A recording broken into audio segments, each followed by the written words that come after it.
starting a new series of Ask Pastor Tim, where we would love to answer some of your questions. So if you have a question, drop in the comments, or you can always email me at tim@christhouse.church. But one of the questions we get is, what are our views on communion? If you know our church, we do communion every week, so we must think it's a big deal. Why? What's communion?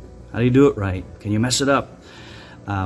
So here'll be a couple of quick thoughts for you. We think communion is what we call a sacrament, which just means we think it's something that Jesus commanded us to do. So it's linked to an explicit command of Jesus, and that it uniquely reveals the mysteries of the gospel. In fact, the word sacrament comes from the Latin word for mystery. And over and over in the New Testament, we see Paul talking about being a steward of the mystery and the mysteries, and we convey the mysteries. What is that? Well, it's the gospel. It's the grace of God come to us. We don't deserve it. And so that's the mystery, the revelation of Jesus Christ crucified for sins and raised in power. So we have these things we do that are what we call sacramental, and they're areas where we see the grace of God and experience the grace of God. So we're saying communion's that.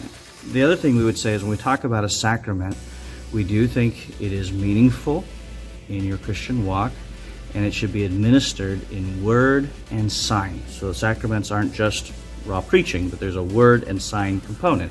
The sign matches the message. So in communion, the message is Jesus' blood poured out, Jesus' body broken for us as a payment for sin. And so we have the cup as a picture of his blood, the bread as a picture of his body broken. That's the sign. But we're not saying blood, that cups and bread are always meaningful at all. It's the word and the sign together that make a sacrament. So we're not really picky on what juice you use, wine, juice, what kind of juice, because it's a sign. And what matters is the word that defines and expresses the sign. And same with the bread. While we tend to use unleavened little wafers, we have used regular bread as well. That would be our core heart, and we think that sacraments are something the church does together because we're brought into this body through the gospel, which is why we feel the ordinary use of a sacrament is in the gathered church. Now that raises a question that's had a lot of debate over recent days. Can you do sacrament at home? Can you do it alone? And we generally say don't, because we think the word and sign don't mean the same thing if it's a private individual thing versus being adopted into the body of Christ. We were literally remembering and professing the body of Christ when we do communion. So that gets messed up. But for a lot of our churches, the last 2 years with the pandemic, we've been online and at home.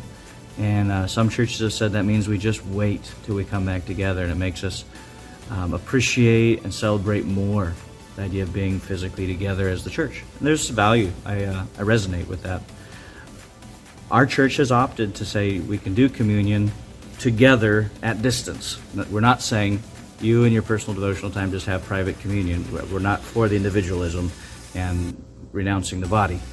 But we felt like we're worshiping together, our online services, we're interactive, we're taking it together, that actually would be a reminder that even though we're in different homes, we're still one church. And it would have the same word and sign meaning done that way. We did it in many senses, I would say, as a concession. In other words, I think it's still best. The picture and the sign are clearest at church gathering, normal church gathering.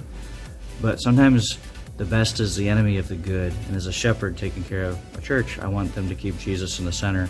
And so we were willing to do what we thought was a good communion practice, even if it wasn't the best communion practice, because we still wanted to experience the mysteries of the gospel and the goodness of God in our walk together following him. So that would be our take on communion, and also our application of it with online and in person, and even where we stand on the elements used.